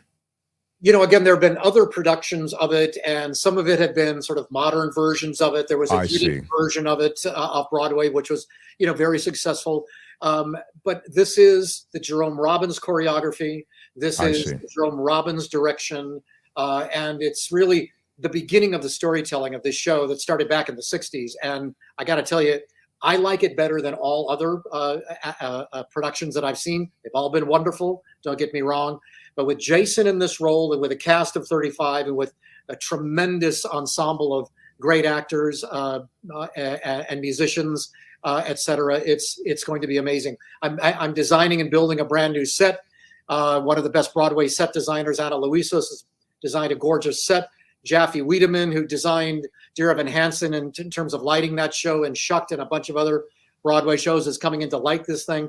Lonnie Price is directing it. Lee Martino is choreographing it. I've got a Broadway team and Jason Alexander and a gorgeous show. And we are humbled and honored and thrilled that we're doing this at La Mirada and possibly beyond. Yeah, and it's interesting because I think people know Jason Alexander so well from Seinfeld, but what they may not realize, and I think it's beginning to get out there into the zeitgeist around Jason Alexander, but I don't think they realize this guy is a real musical theater vet. He's a legit theater vet. I mean, Seinfeld, it wasn't like his first rodeo. He was already an established, a well-talented and well-respected actor. There was a show 30 years ago on Broadway, Mark, called Jerome Robbins Broadway. It was segments of shows that Jerome Robbins did. West Side Story, Peter Pan, Fiddler on the Roof, and many others. A newcomer named Jason Alexander was hired to play in the Fiddler on the Roof segment, and it was a 15, 20-minute segment in a 2.5-hour show. He won the Tony Award for being on stage for 15 or 20 minutes in that show. So this man can act. Yes, brilliant. That's an utterly terrific story that I didn't know. The Tony Award for being on stage for 15 minutes. Wow. Oh, I was already excited. Now I can't wait to see him. This really, so you're saying, this was a goal of his, and it's finally been realized there at the La Mirada Theater. That's what the article said 2 years ago that we read. Again, that everyone in the theater business read. And happily, I picked up the phone first. And again, Kathy did a show for Jason when he was producing a season up at UCLA called Reprise. He was a producer up there. He had Kathy come in to play a role for him. And we got to know him then. And I think he's been to the theater a couple of times. So he saw the quality of work that we do at La Mirada Theater. It's not just a regional theater. We produced, Kathy did Peter Pan on Broadway 4 times. And, we had Jesus Christ Superstar, the national tour, Camelot with Lou Diamond Phillips. We've done 10, 15 national tours that have also gone overseas to China, to the Middle East, et cetera. So we wear many hats at La Mirada, regional theater, Broadway, national touring. Jason came down and saw a few shows over the past couple of years, liked what he saw, loved the quality, and said, I'll do it if you let me have Lonnie Price to direct it and a full orchestra, which I said, got it. Just can't wait. What a terrific theater experience that's going to be. Now, you mentioned Kathy, and I'm going to double back to Fiddler because there's a little controversy that I feel you've shouldered and leaned right into, which is really kind of exciting. But Kathy that you mentioned is your wife, Kathy Rigby? Exactly. Who all of us who are of a certain vintage grew up just feeling like, oh my God, she is, America's sweetheart. She still is, actually, but yep, absolutely was. And, she was the youngest Olympian ever in the 1968 Olympics in Mexico City. She was 15 years old. She set the stage and opened the door for American female gymnastics in this country. She then went on to the 72 Olympics in Munich. She was there when the Israeli athletes were all murdered on the tarmac. A fascinating and tragic time, but that also solidified her mark in American gymnastics lore. She then went on to do her very first musical post-Olympics. She wanted to get involved with musicals and did Paint Your Wagon with Gordon McCrae and Grant Goodeve, who was the oldest son in Eight Is Enough way back when. And I happened to be in that show, and we met there, and that was 42 years ago. Oh, that's great. I didn't realize that's how you guys met each other. That's where we met. She was doing the lead role in the show. I was in the show. We met. The second show that we did together was The Wizard of Oz. She was Dorothy. I was the Tin Man. So it matched made in heaven in terms of, we fell in love, got together, and have been together for 42 years. She continues to act now and again when she wants to, but we built this producing McCoy Rigby Entertainment, our company, producing sort of empire. I say that with humility because I'm a Catholic, and the nun said, walk with head bowed in humility. So I do the best I can. We've been working at La Mirada Theater for the past 30 years, producing a season. We happily put that theater on the map. The people that own that theater are the city of La Mirada. They own and operate the theater. They hire our company to produce the season, and it's a tremendous collaboration between city government and the arts. It's really quite amazing and wonderful.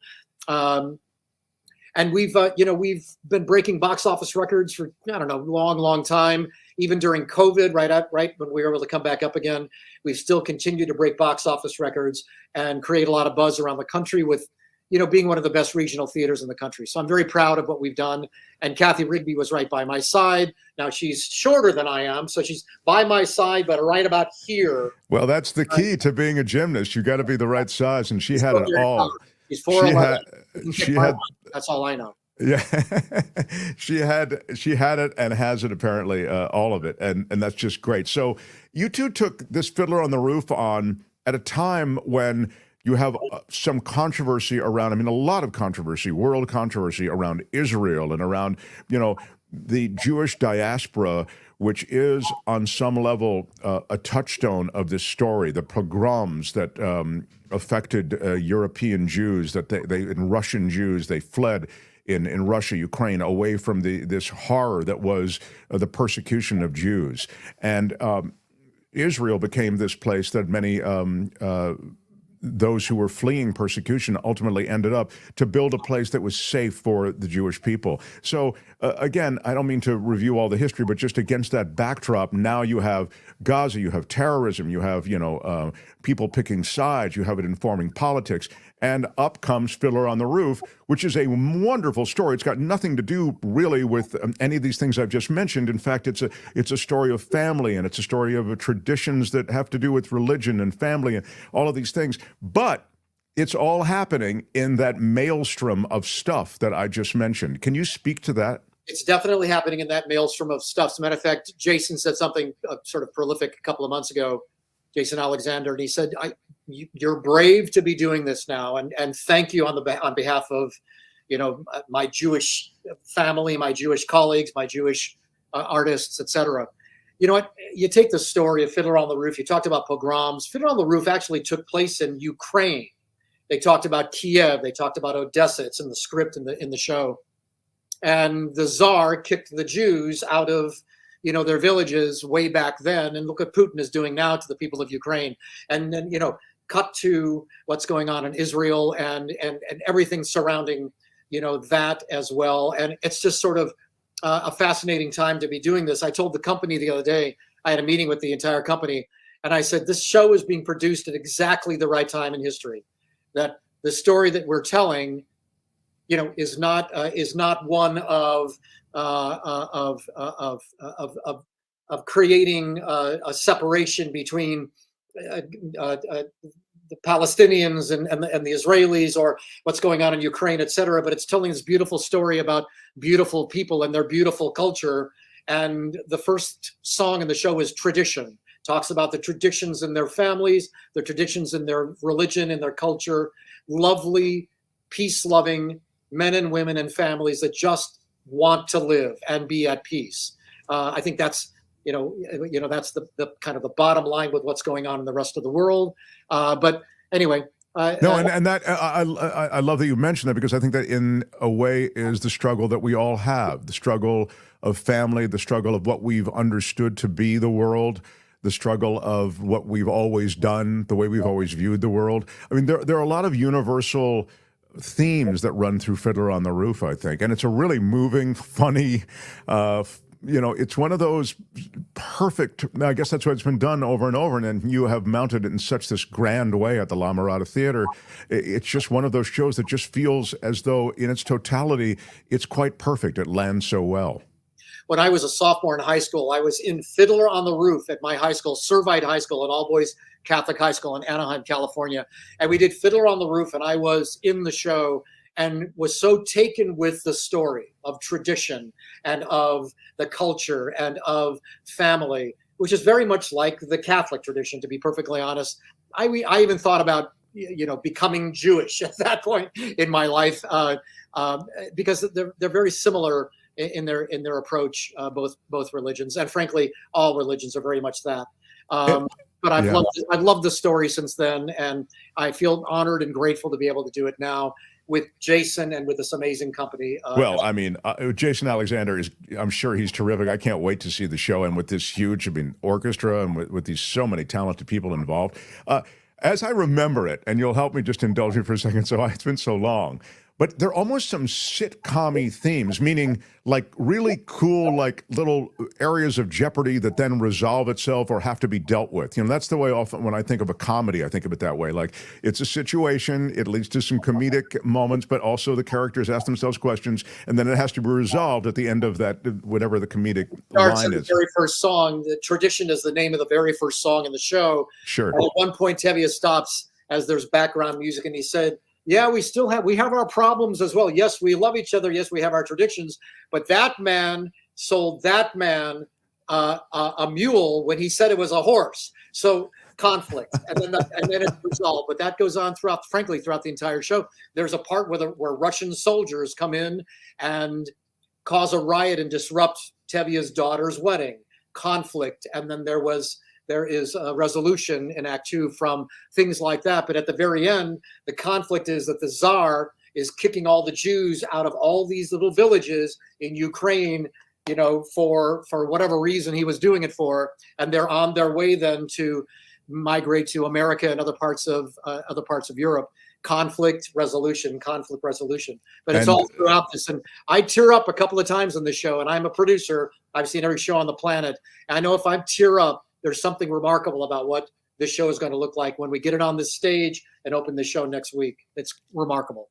I know that there are powerful moments in Fiddler. I know that. There are also some uproariously funny moments. And Tevye, as I recall, has to pitch his wife on the daughter marrying a different guy than the wife had planned. And it's so funny. And what he does to try to, invent this thing that, this word from God that blah, blah, blah. It's just so funny. And then I think one of his daughters, as I recall, she falls in love with a soldier, or he's not a Jewish guy, right? He falls in love with a Russian soldier. Right. Of course, there are Russians that live in the same town of Anatevka as the Jewish folks. They've lived side by side in peace and harmony for a while, but the Tsar wants to cause trouble and create a problem. And that said, Hava, who's the youngest daughter, does meet a Russian soldier who's very kind and says, here's a book. Read the book, and then let's talk about it when you get finished reading it, etc. Then they fall in love.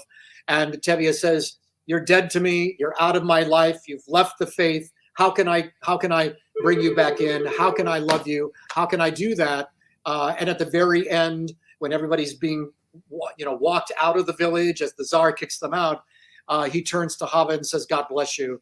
We're staying here at this place, so stay Right. in touch with us." But I remember being very touched by that as a teenager when I first saw it. Yeah, very touched by it. Wow. Hey, good luck with this, Tom. I'm so excited for you and Kathy. Again, it's Fiddler on the Roof, La Mirada Theater. The run starts November 8th, and we'll have a link to tickets and to the theater, and I encourage everyone in driving distance to make it.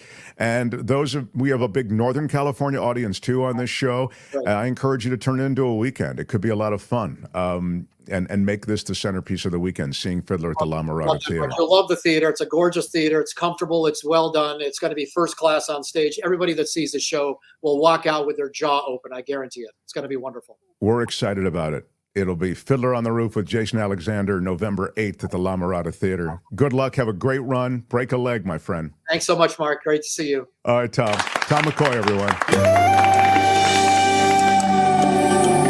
The Mark Thompson Show.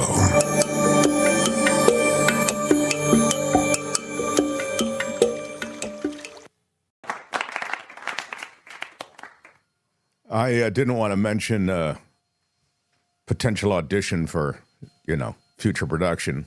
I did feel as though I've got my line in the water now with a real producer. So I'm hoping that I can, send him a headshot, remind him of the talent that is Mark Thompson. I was going to email him Julia's headshot, Oh, yeah, better. Got a little in there, right? I have no problem with that. We're not going to be going out for the same kind of thing. Julia will be going out for different roles than I will be. No competition. Yeah. Thanks to Tom, and good luck. And I'm going to go down with Courtney and see it. The La Mirada Theater should be terrific in Southern California. If anybody does get down there, drop us a line at themarkthompsonshow@gmail.com. And if I'm in the area, I'll meet you at intermission. We'll have a Fiddler on the Roof cocktail together. Such good music in that show. Isn't it Sunrise, Sunset that comes from Fiddler on the Roof? Tradition, sunrise, sunset. If I were a rich man, I mean, you just can't beat it. Yeah. Pretty terrific. Now, Albert, I must ask you, as producer of this show, what we have time for now. I mean, now it would seem, I'm looking now. Albert, thank you. Like we're kind of having to wrap up. Am I wrong about this, or what is the situation? I don't have time for Stories from the Sky. I guess we did that instead of Stories from the Sky. Yeah, we had to do one of the. We have this from Mo Direct. I think that happened during the interview. Your own words, 12% deviation of true north. Yeah, that's about right, Mo. My words are about 12%. Mo does track my words in percentages, and we do track deviation from true north. And apparently it's 12% at this hour. So thank you, Mo. Appreciate that. Calibrating as we all are. Any chance of getting Jason Alexander on the show sometime? Yes, there is that chance. And it may happen. It'll be post-election, I would think. Matchmaker. Yeah, that's a great that's fiddler. Another good one. Yeah. Wow. I'd forgotten about that. This is really going to be a lot of fun. I'm looking forward to this fiddler production. All right, Albert, you're telling me that there's no more time? I still have gas in the tank, but there's no more time. Albert is a stern taskmaster. Albert, thank you. Yeah. Does not let us go late. He's got stuff to do. We've all got stuff to do. Tomorrow, I will tell you the story of the plan that Elon Musk and Donald Trump have to cut 85% of all spending on highways, on disaster relief, on bank deposit insurance that comes through the feds, on the Department of Agriculture, Homeland Security, and Justice. They're going to close all the U.S. embassies and abolish the EPA. That is not my plan. That is the Musk plan with Trump. There is no way to actually hit anywhere close to the numbers they are talking about without doing some of the things I just talked about and more. So I will touch on that tomorrow. I also tomorrow will welcome in David Katz.